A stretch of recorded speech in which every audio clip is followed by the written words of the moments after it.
Skill check 9.3. It starts, this is clearly a data question.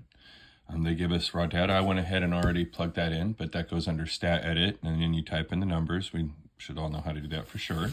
And we'll come back to that in a minute. So the first thing for our state step is we're going to say mu is the true population mean conductivity of this particular type of glass. And sorry about the shadow. I'm recording this from home instead of at my desk. Definitely a little, I don't know, it's bugging me a little bit, but we'll just have to get through it. And then, I'm sorry, I forget. Then we have our null and alternate hypothesis. 1 is the cutoff because it says greater than 1. So 1 is the cutoff value. So we make the null equal to 1. And the significance level is 5%. It doesn't say, just remember, we're going to go with that when they don't tell us. Okay. And then for the plant step, we have a 1 sample t-test from mu. Should be pretty self-explanatory. Random sample used. We assume there's at least 110 pieces of this particular glass. And then the large counts conditions over here. This, we definitely could adjust this for spacing purposes, but we did it. So we got it just the way it is. So the large counts condition says that because 11 is not greater than 30, I need to show the box plot, which is an unusual box plot, but there is still no strong skewness. Now, I'm not going to say that this graph is normal because it's not. And there's a bunch of numbers grouped up over here at 118, but there's no strong skewness and no outliers, no reason to doubt that the population is approximately normal.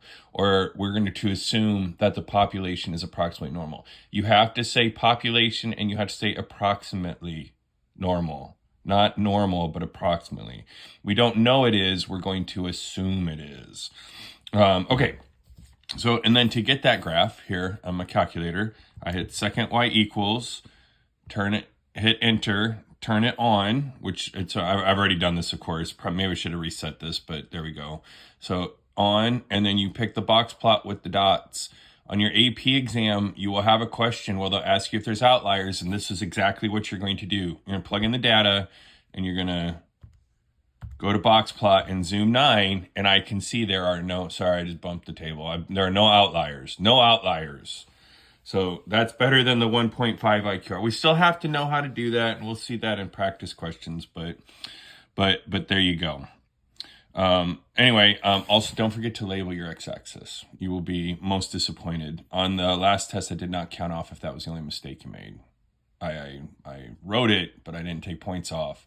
That will be different this time. Okay, and then my do step, which is kind of crammed, so I put a little box around it here. But to do that, I'll go stat, test, and this is 2 because it's a means test.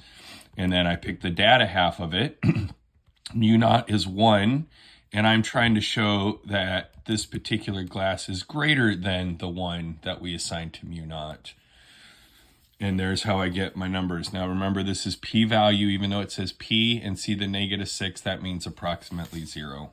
And since the p-value, since the p-value of approximately 0 is less than alpha, we will reject because there is convincing evidence that the alternate is true in context.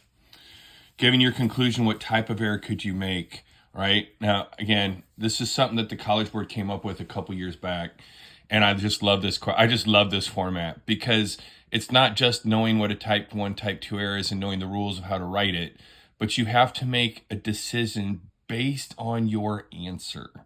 Now, if you had made a mistake and we failed to reject up here because we, I don't know, did something wrong and we got a different p-value, that changes this answer. This answer isn't graded based on an answer key that Mr. Hughes has. It's based on what you say right here. It's the choose your own adventure book. If you say reject, then go to page 72. If you say fail to reject, go to page 87 and then write that answer.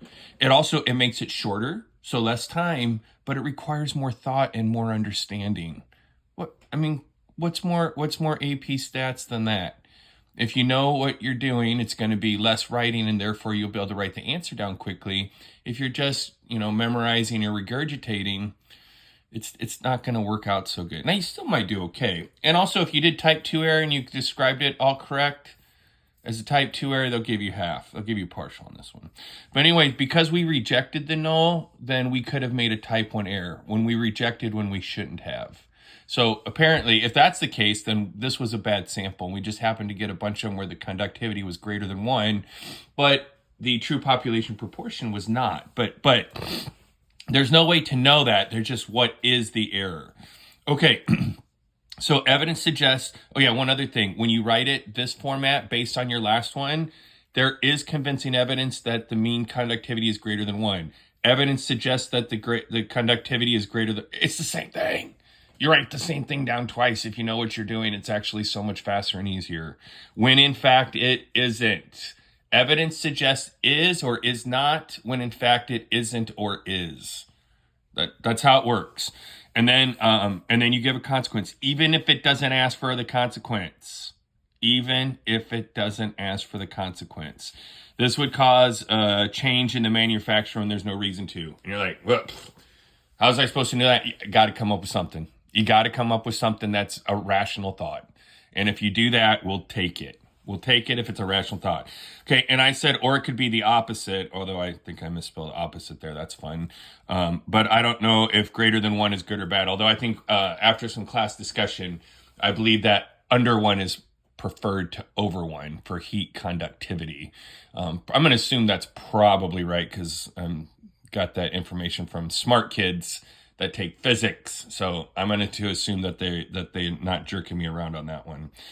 So anyway, you could have said that they'll sell the glass for less money than they should. They would sell the glass and it would be unsafe because the conductivity is not rated correctly.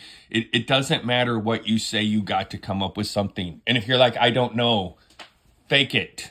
Make something up. Come up with something. Do not leave it blank. Consequence, consequence, consequence. The consequence of no consequence is points taken off your tests.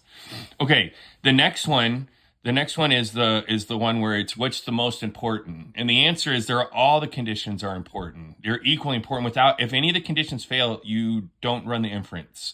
Okay? But if they ask, random is the most important. If the samples aren't independent, then you're going to have your data is going to be misleading. Because and if it's the large counts condition isn't met, the math's going to be wrong. But it doesn't have to be wrong by very much. If you don't pick your data randomly, it's guaranteed garbage. It's just guaranteed garbage. So if they say they're all the same and that's the only answer, or that's the only reasonable answer, that's correct. If they say random is more important, then that's correct. If they say they're all the same and random is more important, we're going to take the random is more important. All right, and then the last one, they give us alpha, and they give us the power of the test.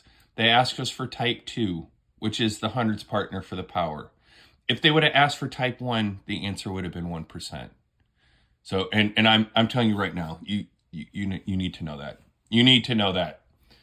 The consequence for not knowing that is also a lower grade on your test. So please make sure you got that down.